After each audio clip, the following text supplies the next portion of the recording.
Mirabelle is on her knees on cold Seoul pavement at 2 in the morning, and the man crouching beside her has his hand on her back like he is the one keeping her from falling apart, that he is not. She knows this the way you know a bone is broken before the X-ray confirms it. Something inside her has been wrong for a long time, and his hand, warm and steady between her shoulder blades, is part of what broke it.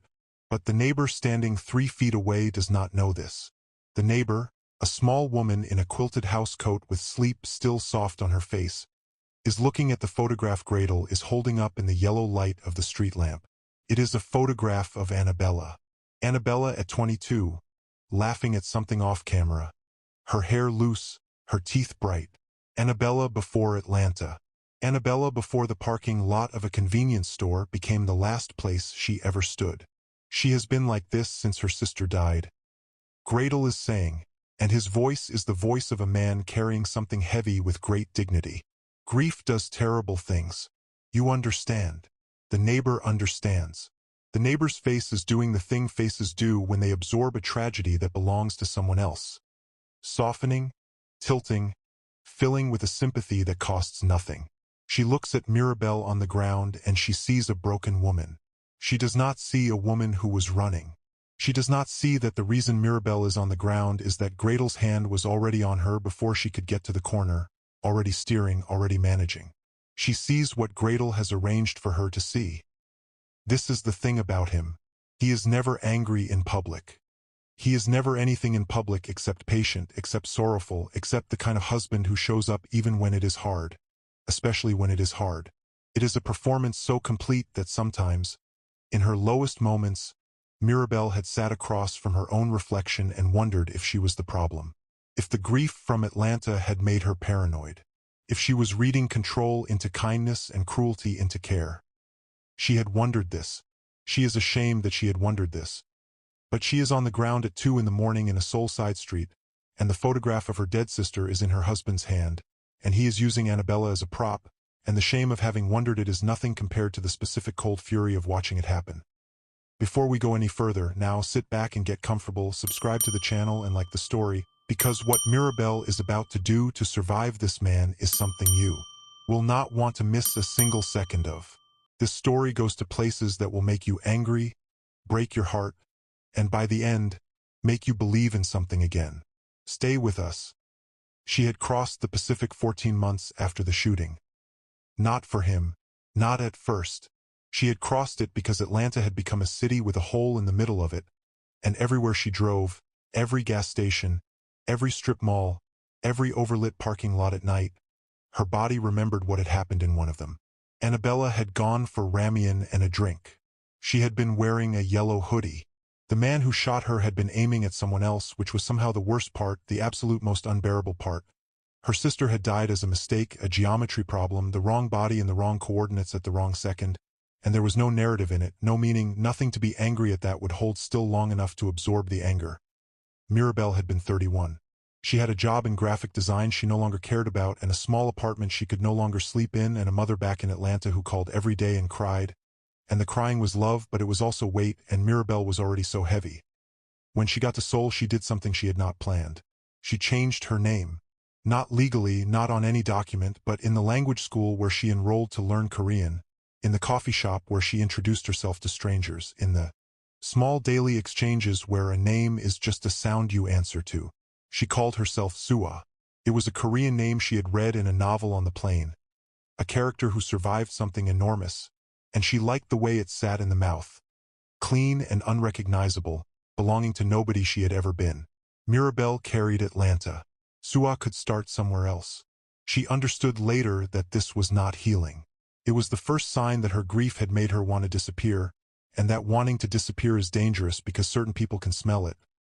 Gretel was one of those people. She had met him at a conference 3 months after arriving in Seoul. He was French-Ghanaian, tall, with the kind of still face that reads as depth, as someone who has processed things other people have not processed yet.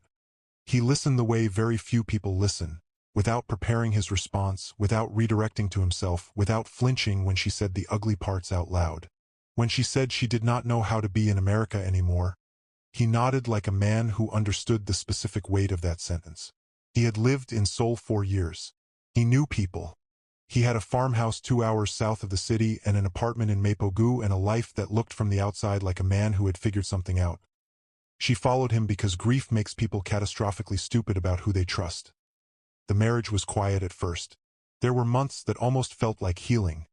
Mornings with coffee on the apartment balcony watching the Han River catch the early light. Weekends at the farmhouse where the silence was a different kind of silence, rural and clean rather than the hollow Atlanta silence she had been drowning in.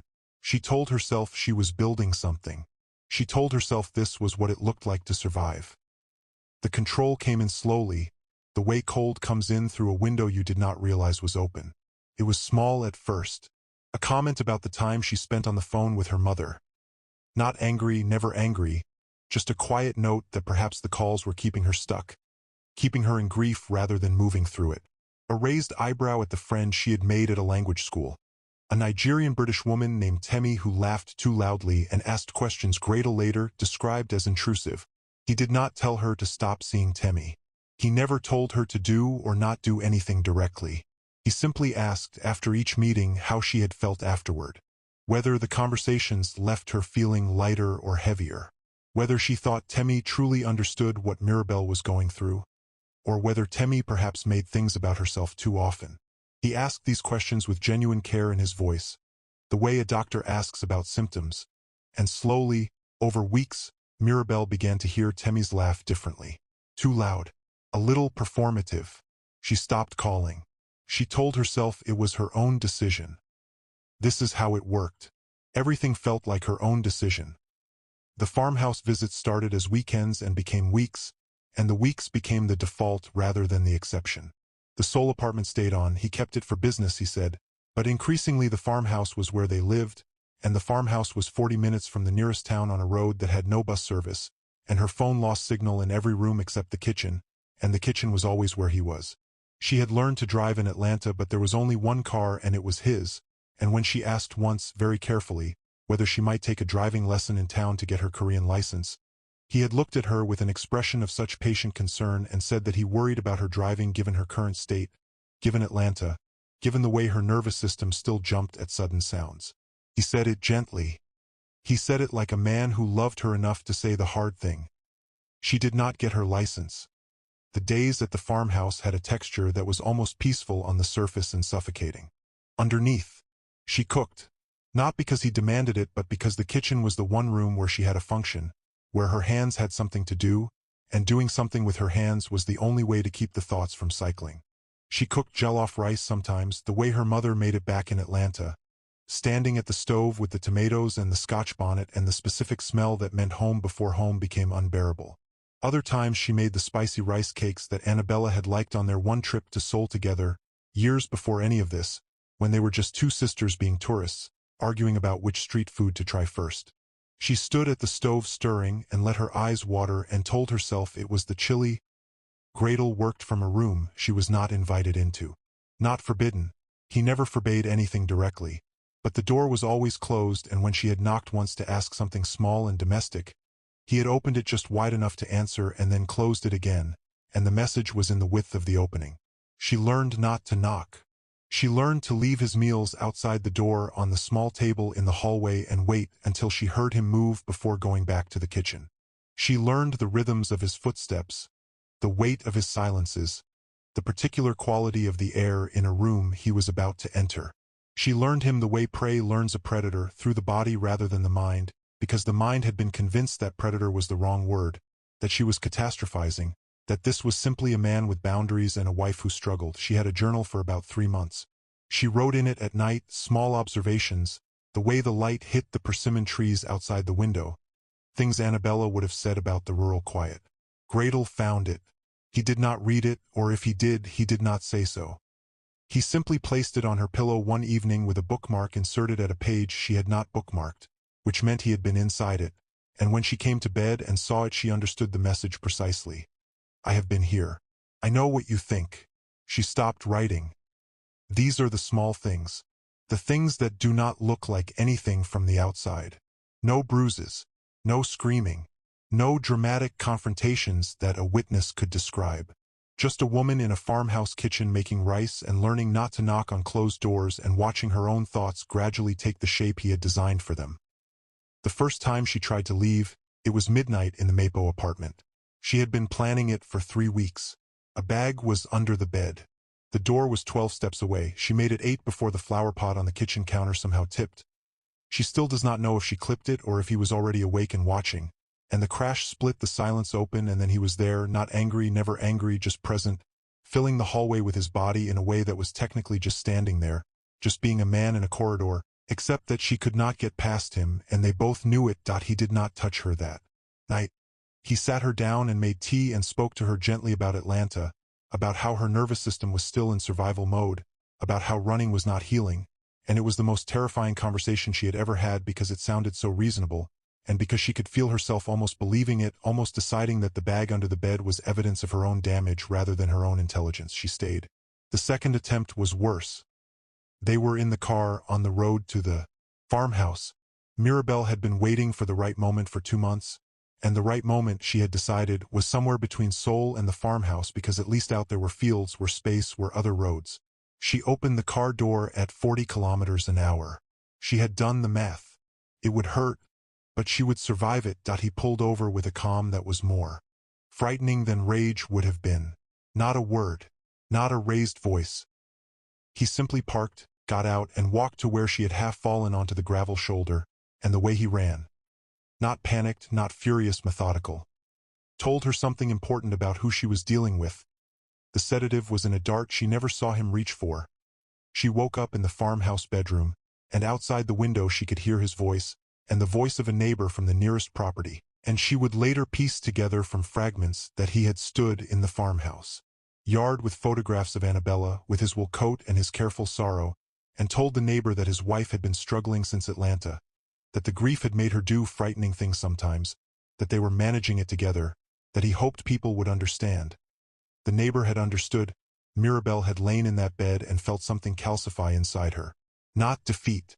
Something harder than defeat. The understanding that she was dealing with a man who had planned for her escapes before she had planned them, who had already built a story around her that would survive anything she said, who had taken her dead sister and turned her into architecture. The third attempt gave her 6 hours. A broken fence post at the back of the farmhouse property. A dirt road she walked for 4 kilometers before her feet gave out. A truck driver who looked at her face, and then looked away in the manner of someone who has decided not to get involved. 6 hours of cold air before Gretel found her. And this time there were no neighbors, no performance, just the two of them in the cab of his car on a back road, and he looked at her with an expression she could not name. Not rage, not love, something cleaner and more frightening than either, and said, "We should go home." She went home. The splinter lives in her chest, and it does not dull. It is not the violence, though the violence is real. It is not the isolation, though the isolation is total. It is that he used Annabella. That her sister's death, random, meaningless, a geometry problem in an Atlanta parking lot, has been repurposed as Gretel's most effective tool. That strangers in Seoul have looked at Mirabelle's actual bleeding and believed his performed grief more than her lived experience. Because he is articulate and calm and wears good coats, and she is shaking and foreign and sounds like a woman who has lost her mind. This is the splinter. This is the thing she carries. And she is still carrying it the morning she wakes up in the farmhouse bedroom 4 months later and realizes that the fence at the back of the property has a broken post, and that Gretel is leaving for Seoul at noon, and that she has exactly one window that will not come again. She takes it. She does not take the bag she packed the first time. The bag is gone. She does not know where he put it, only that one morning it was simply no longer under the bed, which was its own message. She takes the jacket hanging by the back door, 2 sizes too large, and 40,001 from the kitchen drawer where he keeps small cash, and a transit card she has been hiding inside a book of Korean folk poetry on the shelf for 3 months. She takes nothing else. She does not look back at the farmhouse as she walks toward the broken fence. She has learned that looking back is a luxury she cannot afford. She walks the dirt road for 4 kilometers. She catches a bus at a junction she memorized from the one time he drove that route with the window down, and she was paying attention to every detail because she had already understood by then that every detail was survival. The bus takes her to Okang. In Okang she stops at a pojangmaka because her hands are shaking and she needs something hot and she needs to sit somewhere public and ordinary before she decides what to do next. She is sitting very still when Ryu Sung-jin walks in. Ryu Sung-jin arrives in Yongin County in late October with 3 containers of agricultural equipment, a lease on a modest house near the edge of a persimmon orchard, and the reputation of a man who does not waste words. He is 40 years old, broad-shouldered, with the particular weathered look of someone who has spent years working outdoors but whose eyes suggest he has also spent years thinking about what he observed. His business is legitimate machinery supply to mid-sized farms across the Chungcheong and Gyeonggi regions, and it has made him comfortable without making him flashy, which is a distinction that means something in the county south of Seoul, where flashy reads as city and city reads as untrustworthy. He had grown up here, an hour east of where he now rented. His father had farmed persimmons until his back gave out and then had farmed opinions instead. Sung-jin had left at 22 for Seoul, made his money in agriculture supply through a decade of 7-day weeks and a reputation for never over-promising, and had come back not because Seoul had failed him but because something in him had recalibrated and the city no longer fit its frame. He was not, technically, a man with a complicated past. But he was a man with a precise memory, which can be the same thing. He had met Laurent Gradel in September, 6 weeks before moving to Yongin.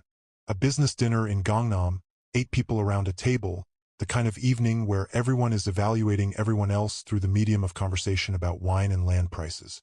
Gradel had sat 2 seats down from him and been immediately impressive in the way that certain men are immediately impressive, assured without aggression, charming without effort, the kind of person who asks you a question and makes you feel that your answer is the most interesting thing he has heard all week. They had exchanged cards. Gradel had a farmhouse in the area, he said.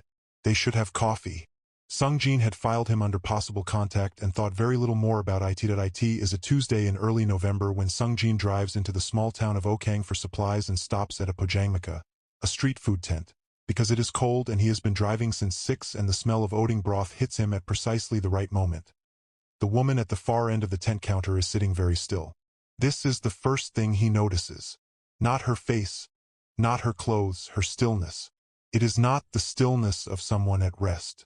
It is the stillness of someone who has been very recently running and has just remembered that running has not been working. She is a black woman, early 30s, with a face that is not immediately readable. Not pretty in the way that makes men comfortable, more precise than that, all specific angles and a mouth pressed into a line that looks like a decision. She is wearing a padded jacket 2 sizes too large, the kind of thing you grab when you are not thinking about what you are grabbing, and her hands around the paper cup of broth are the hands of someone keeping themselves anchored to something solid. Sung-jin orders his oating and does not stare. But he is aware of her the way you are aware of something wrong in a room, not dramatically, just persistently. She speaks first. You were at the Gangnam dinner, she says. September.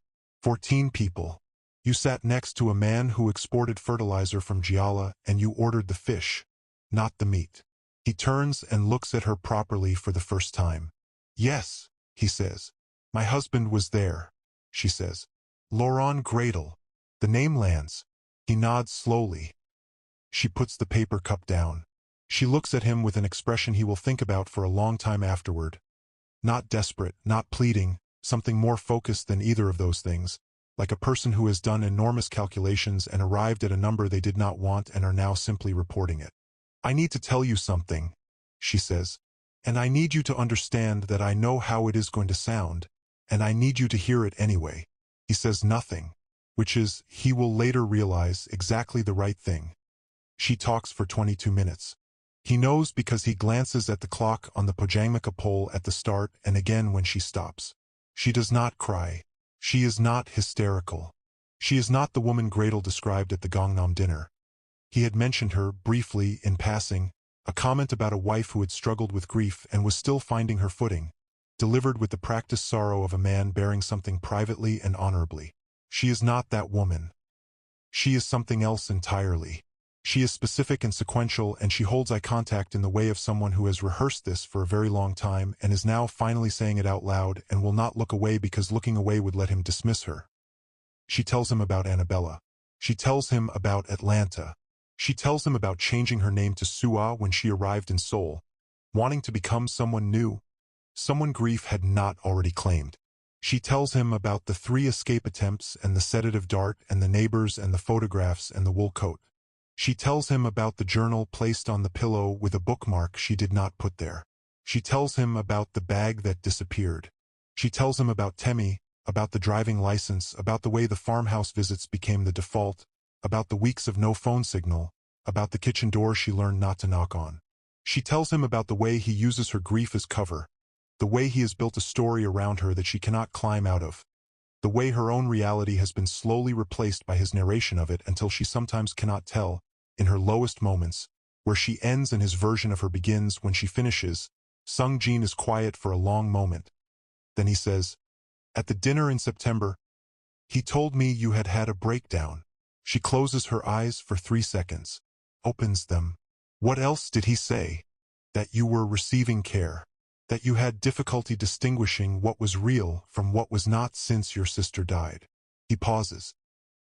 "He was very compassionate about it. He always is." She says, "If you are feeling what Mirabelle is feeling right now, that specific exhaustion of being disbelieved before you even open your mouth, then share the story with someone who needs to hear it. And if you want to know what Sung-jin does next, stay right here, because this is where everything begins to shift." Sung-jin looks at the counter. He is doing the thing his father used to call sorting, taking everything on the surface and putting it through the internal mechanism that separates weight from noise. He does not know this woman. He met her husband once at a dinner table and found him impressive. She is sitting in a pajamaka in a coat that does not fit her, telling him a story that, if true, is monstrous, and if false, confirms everything Gretel said about her. He knows which one he believes. That he does not fully understand why yet. But he knows. There is something specific that tips him. It is not the details, though the details are precise. It is not the eye contact, though the eye contact is steady. It is the way she described the journal on the pillow. She had not said he read my journal. She had said he placed it with a bookmark I had not put there. She had described the action rather than the conclusion, which is what a person does when they have spent a long time being told that their conclusions are wrong. She had learned to report evidence because conclusions were the thing that got taken from her. He believes her. "Where are you going right now?" he asks. "I do not know," she says, and it is the first thing she says that sounds like defeat. "I got out this morning." He thinks I am visiting the bathhouse in town. "I have maybe 2 more hours before he comes looking." "Do you have money?" 40,000 won and a transit card. He puts his outing down. He thinks for exactly the length of time it takes him to be certain. "There is a woman in Cheonan," he says. "Her name is Park Yoon-hye. She runs a shelter. Not officially, it does not have a sign, but she has 4 rooms. And a very good door, and she does not tell anyone who is staying there. I will call her." Mirabelle stares at him. "Why are you doing this?" she says. "You do not know me. You know him." "I know him for 6 weeks, Sung-jin says. "I know what I am hearing right now." He pulls out his phone. Park Yoon-hye is 63 and does not look like a woman who does anything quietly. She is large and loud and has the energy of someone who decided decades ago that being polite about injustice was a personal insult. And the 4 rooms in her house in Cheonan have held, over 7 years, 31 women in various states of broken and becoming. She comes to the door when Sung-jin calls, and she opens it all the way, which is not something all people do when a stranger calls and says, "I have someone who needs help." But Yoon-hye has learned to read the quality of a person's voice, and Sung-jin's voice has never given her a reason to close the door. Mirabelle sits in Yoon-hye's kitchen that first night and eats mayakguk because Yoon-hye makes it for every new arrival, has done since her own daughter was born, because it is the taste of being cared for in the most fundamental way, and some women have not tasted that in a very long time. She eats, and Yoon-hye sits across from her and does not fill the silence with questions, and outside the window the November dark presses against the glass, and Mirabelle thinks about the fact that she does not know what Gretel is doing right now. She thinks about his face when he understands that this time, she did not just go to the bathhouse. She is afraid. She is the most afraid she has been since Atlanta. And that is its own kind of information, because in Atlanta the fear was shapeless, the fear of meaninglessness, of randomness, of a world that could take Annabella in a yellow hoodie for no reason at all. This fear has a shape. This fear has a face and a name and a wool coat, and a shaped fear is a fear you can name, which means it is a fear you can fight. She thinks of Annabella. Not the Annabella in Gretel's photographs, held up in yellow lamplight for strangers to see. Her Annabella. The Annabella who used to call her at midnight for no reason and just breathe down the phone when she was sad because they both knew sometimes you just needed to know someone was there. The Annabella who put hot sauce on everything and argued about football and fell asleep on bus journeys and once walked an hour in the rain to buy Mirabelle a specific brand of shampoo because Mirabelle had mentioned she missed it. She has let him carry Annabella. She has let him use her sister's name in the mouths of strangers as a diagnosis. This ends. Whatever else happens. This ends. Sung-jin drives home from Cheonan and sits in his parked car outside his rented house for a long time. He is aware that he has just made himself part of something. He is aware that he did this deliberately and with a clear head and that he does not regret it. He is also aware that Laurent Gradel is a man he has a professional card for in his wallet, a man he has eaten with, a man who has information about Sung-jin's business and network and approximate location, and that this man is about to discover his wife is missing. He sits with this for a while. He is not a man who performs bravery. He is a man who prefers to understand the full shape of a problem before he responds to it, and the full shape of this problem is large and has edges he cannot yet see. Gradel is not a man who will panic. Gradel is not a man who will make noise. Gradel is a man who will do exactly what he has always done. Construct a story, find the right audience for it, and make himself the most sympathetic person in the room. That he thinks about the bookmark in the journal, the bag that disappeared from under the bed, the license she never got. He thinks about the sedative dart, which is the detail that sits differently from all the others. Not because the other details are less credible, but because the dart requires a decision, a preparation, a specific acquisition of a specific tool, and that means at some point Gradel stood somewhere and bought it and brought it home and put it somewhere accessible, and that is not the action of a man managing a grieving wife. That is the action of a man managing a situation he has planned for. He goes inside and puts the kettle on and calls a friend in Seoul, a woman named Choi Soo-jin who works in victim advocacy and knows every legal corner of every domestic abuse law in the country. And he says, I need to understand what options look like when someone has no documented evidence and their abuser has preempted their credibility. Soo-jin is quiet for a moment. That is a very specific question, she says. I know. She tells him. Takes 40 minutes. What she tells him is not encouraging, but it is honest. And Sung-jin has always preferred honest over encouraging. She tells him that the law requires evidence, and that evidence in cases like this is almost always held by the abuser, who has had years to shape the record in his favor. She tells him that the most valuable thing right now is not the law but time. Time for Mirabelle to document everything she remembers while it is still fresh. Time for investigators to look at patterns rather than single incidents. Time for Gradel's architecture to develop the cracks that all architecture eventually develops under sustained pressure. She also tells him that witnesses who heard the abuser's version of events before the victim came forward are unusually valuable, because they demonstrate premeditation. And Sung-jin had heard Gradel's version at a dinner table in Gangnam 2 months before any of this. He makes tea he does not drink and stands by the kitchen window looking out at the dark persimmon orchard next door, and thinks about the kind of man who goes to a business dinner and preemptively describes his wife's mental illness to a table of strangers. Not because the subject came up. Not because he was asked. Because he was already building the foundation of a story he intended to need later. The deliberateness of it makes Sung-jin's jaw tighten in the way it does when he has understood something he cannot ununderstand. He calls Cheonan again. He tells Mirabelle what Soo-jin said. He tells her about the documentation. He tells her about his own testimony and what it could mean. He is careful not to promise her outcomes he cannot guarantee, because she has spent 2 years with a man who promised her things and delivered something else entirely, and she does not need another man telling her how her story ends. What he says at the end of the call is this: I am not going anywhere. She does not say anything for a moment. Then she says, okay. It is the smallest word. Costs her something to say it. He understands this. Gradel comes to Sung-jin's door on a Thursday. It is 9 in the morning. Sung-jin opens the door in work clothes, unhurried, with coffee in his hand, and looks at the man on his step. Wool coat. Exactly as described, the face of someone carrying something with great dignity, and feels a slow, precise anger move through him that he keeps entirely off his face. I hope I am not disturbing you, Gradel says. I thought since we were neighbors, in a manner of speaking, I should introduce myself properly. We met in September, at the dinner in Gangnam. I remember, Sung-jin says. Come in. This is the decision. He has made it already.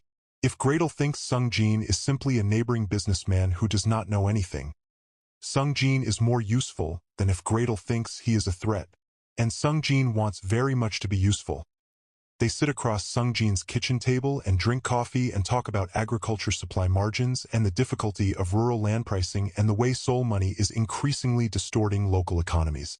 Gradle is everything Sung Jin remembered, smooth, engaged, the kind of intelligence that presents itself as interest in you rather than interest in itself. And then, after 20 minutes, Gradle says it so casually it could almost be weather talk. My wife has gone missing, actually. It has happened before. She struggles. Grief, since her sister died, it makes her disoriented sometimes. I am not worried. She will come home. But if you see a black woman, early 30s, small build, perhaps confused, I will call you, Sung Jin says. Gradle looks at him. Sung Jin holds the look with the absolute neutrality of a man who has nothing to hide, because he has already decided that guilt is a luxury he cannot afford right now. Thank you. Gradle says that he finishes his coffee and leaves. At the door he pauses, just for a fraction of a second, and looks at Sung Jin with an expression that is almost nothing. Almost just a polite farewell. But underneath it is something that Sung Jin files away carefully, because it is the expression of a man who is assessing rather than departing. That Sung Jin watches his car move down the road and stays by the window until it is gone. Then he exhales. Then he calls Cheonan.in, Yoon Hai's kitchen. Mirabelle has been awake since 4. She has been sitting with a pen and 3 sheets of paper, writing everything down in the order it happened because Sujin, Sung Jin's contact who called 2 days ago, told her that documentation is the beginning of everything, even documentation that is only her word, because her word is not nothing, her word is where it starts. She writes about the flower pot. She writes about the car door. She writes about the dart she never saw but felt. She writes about the journal on the pillow. She writes about the bag that disappeared. She writes about Temi, about the driving license, about the way the farmhouse visits became the default, about the weeks of no phone signal, about the kitchen door she learned not to knock on. She writes about each neighbor, each performance, each photograph of Annabella held in yellow light. She writes dates where she can remember them and leaves blanks where she cannot, and writes approximate beside the ones she is not certain of. Because Sujin said precision matters, said an honest approximation is more credible than a clean lie. Her handwriting is small and controlled. She thinks about her mother in Atlanta, who calls every day and whom Mirabelle has not answered in 4 months because every call was monitored, every conversation replayed to her afterward by Gradle with notes about what her mother had said and what it revealed about Mirabelle's state of mind. She calls her mother. Her mother answers on the first ring and says nothing for 3 seconds, and then says Mirabelle, in the voice of someone who has been rehearsing what they would say when this call came and has now forgotten all of it. I am okay, Mirabelle says. I am not okay, but I am safe. Her mother cries. It is not the wait kind of crying. It is the other kind. The legal process begins, and it is not fast, and it is not clean, and it is not the thing you see in films where evidence appears and justice follows at a brisk narrative pace. It is slow and grinding and bureaucratic, and there are days when the machinery of it feels deliberately designed to exhaust the person it is supposed to protect. The first investigator assigned to the case is a man named Officer Bay, who is not unkind but who is also not a man who believes things quickly. He listens to Mirabelle's account with the face of someone performing neutrality and asks questions that have the shape of clarification but the weight of doubt. He asks why she waited so long. He asks why there are no medical records of the sedative. He asks whether her mental health history, the grief counseling referral from the Mapogu clinic, might be relevant context. He says the word context in a way that means something other than context. Sujin is present for this interview and she interrupts twice. Both times with precision and without apology. Gradle, when formally approached by investigators, is impeccable. He expresses concern. He cooperates fully. He produces documentation, the medical referral, correspondence with the grief counselor, a letter from the counselor herself, which is so thorough and so compassionately worded that Mirabelle reads it 3 times before she understands that the counselor was given a version of events that made her letter, in good faith, into a weapon. He has the neighbors. He has the story that precedes her, and it is a well-built story, with joints that hold. Sujin files an amended report that includes Sung Jin's account of the Gangnam dinner. This is the moment when something shifts. Not dramatically, not a turning point anyone would notice from outside, but Officer Bae reads Sung-jin's written statement twice and then sets it down with an expression that is slightly different from his earlier expression, and Soo-jin, who has been watching faces in rooms like this for 11 years, notices that a second investigator is assigned. Her name is Detective Yoon, and she is a woman who asks different kinds of questions, not the shape of doubt but the shape of a person building a picture from the inside out. She interviews Mirabel for 3 hours over 2 days. She asks about the farmhouse layout, the distance to the nearest town, the frequency of the Seoul visits, the specific phrasing Gradle used when he spoke to neighbors. She is assembling a pattern, and patterns require patience, and Detective Yoon has patience in the way that only people who have been doing something difficult for a long time truly have it. The farmhouse is searched. In the farmhouse, in a locked cabinet in the outbuilding, investigators find 2 sedative darts in a veterinary case alongside equipment that has no clear farming purpose.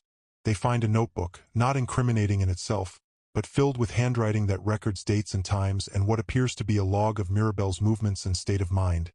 Written in the detached language of surveillance, Gradle explains these things. He explains them very well.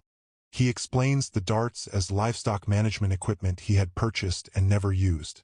He explains the notebook as a journal of concern, a record kept by a worried husband trying to understand his wife's deteriorating condition. He says this with the full force of his considerable composure, and it would work. It would absolutely work, except for one detail. The notebook has dates, and the dates correspond exactly to the 3 escape attempts. And on the page for the second attempt, the date before it, there is a note that reads in French roughly equivalent to, "She will try again this week." The car option is most likely. He knew. He had predicted it. He had written it down the day before it happened. Detective Yoon reads this entry and says nothing for a long moment. Then she turns the page. This is what breaks the architecture of his story. Not dramatically. Not a courtroom moment, not a gasp. But slowly, like a foundation crack that has been there for years and finally widens enough to be undeniable. Because a worried husband writes about his wife's pain. A worried husband does not write the car option is most likely. That is not the language of love. That is the language of a man running a containment operation. If this story is making you feel something right now, comment below and tell us what you are thinking. And if you know someone who needs to hear a story like this, send it to them. You might not know how much it matters. The trial is 7 months later, and it is not the end because trials are not ends. They are milestones in a much longer road that continues after the verdict in ways no one fully prepares you for. Mirabel sits in the courtroom in a charcoal blazer her mother sent from Atlanta, and her hands are in her lap, and she looks at Gradle across the room for the first time in 8 months. He is still. He is composed. He has the face of a man who is being very patient about a misunderstanding. She does not look away. She has decided she will not look away. She thinks about all the times she sat across from her own reflection and wondered if she was the problem. She thinks about the name Soo-ah, the name she gave herself when she arrived in Seoul wanting to disappear, and she thinks about how even the name she chose to hide in became part of the story he told about her, evidence of instability, of a woman who could not hold herself together. She reclaims the name Mirabel in this moment, sitting in the courtroom, looking at him. She is not Soo-ah. She was never only Soo-ah. She is Mirabel, and she is Annabella's sister, and she is here. She thinks about Annabella, the real Annabella, the midnight calls and the hot sauce and the rain and the shampoo, the Annabella that no one in this courtroom except Mirabel actually knew. And she feels a kind of grief that is clean and direct and entirely her own, not performed, not weaponized, just real, just hers. Sung-jin testifies. He sits in the witness chair and speaks in the careful, unhurried way that he does everything, and he describes the Gangnam dinner and the precise words Gradle used when he mentioned his wife. He does not dramatize. He simply reports, with the accuracy of a man with a precise memory, what was said and how it was said and the fact that it was said at a business dinner to near strangers months before his wife went missing. Then Detective Yoon reads the notebook entry aloud. The courtroom is very quiet. The verdict, when it comes, is guilty on 3 counts. Not everything Mirabel asked for. It never is. But enough. Enough that the story Gradle built, the architecture of her grief, the performances in wool coats, the photographs of Annabella held up in yellow lamplight. Enough that all of it is now formally, publicly, on record as what it was. Not sorrow. Strategy. The months after the verdict are their own kind of work. Yoon keeps the room available for as long as Mirabelle needs it, and Mirabelle stays for 3 months and then moves to a small apartment in Cheonan, a one-room place with a window that faces east, because she has decided she wants to see mornings from the beginning. She restarts the graphic design work, slowly, small freelance jobs at first, a logo for a local restaurant, a poster for a community event, the satisfaction of making something with intention and seeing it exist in the world. Her hands remember it before her confidence does.